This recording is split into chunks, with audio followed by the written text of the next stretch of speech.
Hey there, welcome to the Movie Review Mom YouTube channel. If you just discovered this channel, yay, you're finally here. I've been waiting for you. And if you're a returning subscriber, yay, thank you so much for your support. I truly appreciate it. And as you know, I always read and reply to every one of your comments. So keep those comments coming down below.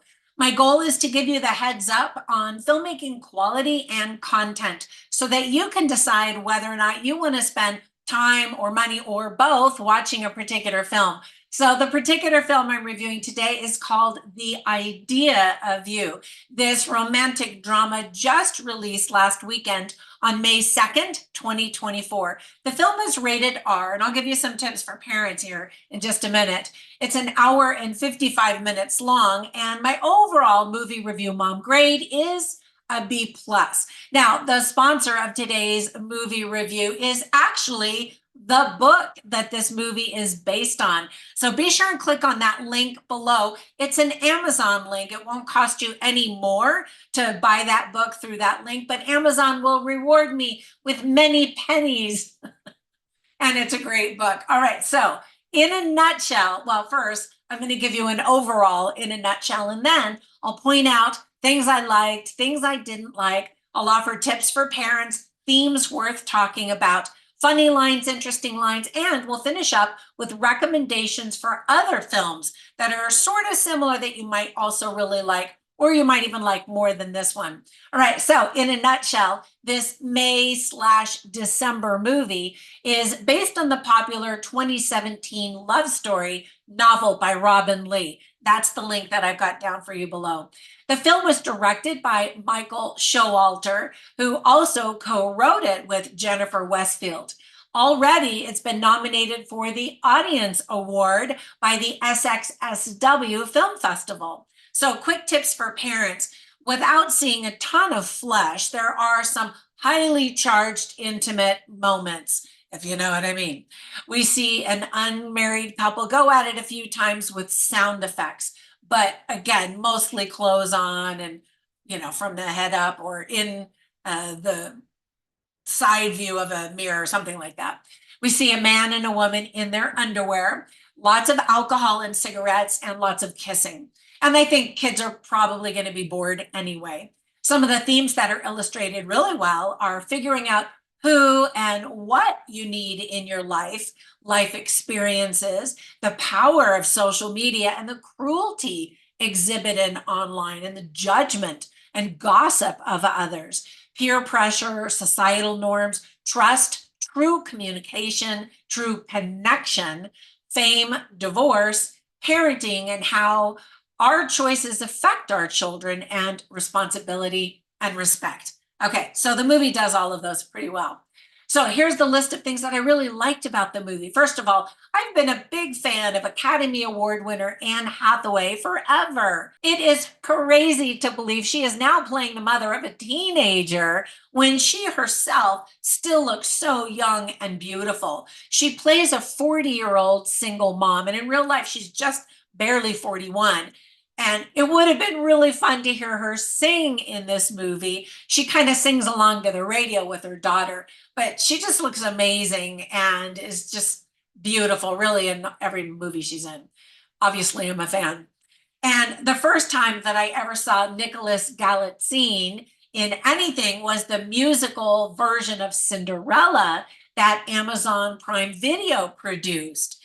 I thought he was so charming. He has a great voice. And I really liked him in this 24-year-old pop star role. In real life, he's 29 years old. Other cast members who did a fine job include Ella Rubin, Reed Scott, Annie Mumolo, and even Graham Norton, who plays himself in a very short cameo. We get to see some fun musical performances. Although the movie's not a musical, music is definitely a big part of the film. It's fun that we get to see a lot of art and hear an art expert talk about what she sees and feels when she's looking at various pieces. And that also plays an important part in the movie. The title is intriguing and comes from a line that Anne Hathaway's character says. The movie poster is romantic, and the film does a good job at making us feel the pain of different kinds of relationships. Now, there were just a few things that I didn't like or thought could have been done better or differently. For example, as expected, the film veers from the book in several ways. Two notable differences are that the movie has more of a rom-com vibe and is more sexually charged than the book. As much as I love Anne Hathaway, I was surprised that she would choose this role. She is much better than what the script allows her to be and offers her in this film. Still, she looks gorgeous, and I'm always happy to see her in anything. Now, whenever I watch movies, I write lines that I want to share with you so you can get a taste and feel for the script writing, dialogue, and all of that. And so I wrote down a funny line. Even though it's supposed to be kind of a rom-com, there weren't any big laugh out loud moments per se. But here's just a line that I wrote down as a funny line. Nicholas Galatzine's character is talking to somebody else, and he says, "Bro, I didn't realize we were on bro terms, Daniel." Anyway, and then I wrote down a lot of interesting lines, so many that you'll have to go to my website to see all of them at moviereviewmom.com. But I'll share a few of them with you right now. So here's the line that the movie title comes from. Anne Hathaway's character is talking to this guy who's much younger than her. That's why I called it a May-December film. And she says, "I got swept up with the idea of you." And I think a lot of times as we're dating, as we're younger, well, maybe when we're older and dating too, we get swept up in the idea of what we hope that relationship is going to be, right? And so I thought that that was such a great title and idea in this film. And then another line that Anne Hathaway's character says is, "If you get a shot at happiness, you take it, and I will too, okay?" And I like that line because they're offering grace. I've always taught my sons, I have 4 boys, that when they break up with a girl or a girl breaks up with them, either way, to thank that person for the lessons that they taught them, to end with grace and dignity and class, basically. So I mentioned that art plays an important role in the film. And so I really liked this conversation that Celine, who's played by Anne Hathaway, is having with somebody else.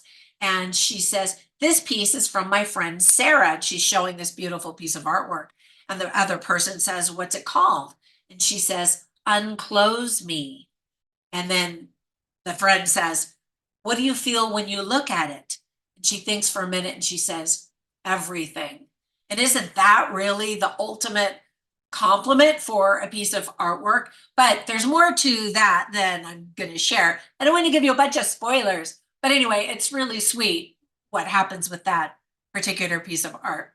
Now, before we go, let me give you some recommendations for 3 films I instantly thought of while I was watching this one. The first one is called Autumn in New York, and it is also a May-December type of relationship. In other words, the girl is very young, the guy is much older, but they fall in love. And in this case, it is Richard Gere, who's the older, handsome love interest, and Winona Ryder, who's the young love interest. So check that one out if you haven't seen it. It's kind of an older one, maybe from the 90s. I should look that up. Anyway, the next one is called The Graduate. Now, I remember growing up and hearing about The Graduate, so it is much, much older, but it's kind of a classic May-December romance, although it's less romance, really, than some of these other ones. And then the last one that I wanted to recommend is called An Education. Again, dealing with some age gaps and differences in relationships, and also putting up with all of the gossip and the rumors and the judgment from everybody else. And can they withstand that? Can their relationship still flourish and even exist in a world that doesn't agree with that relationship? We've seen a lot of movies like that that have to do with gender and race as well. Super interesting topic.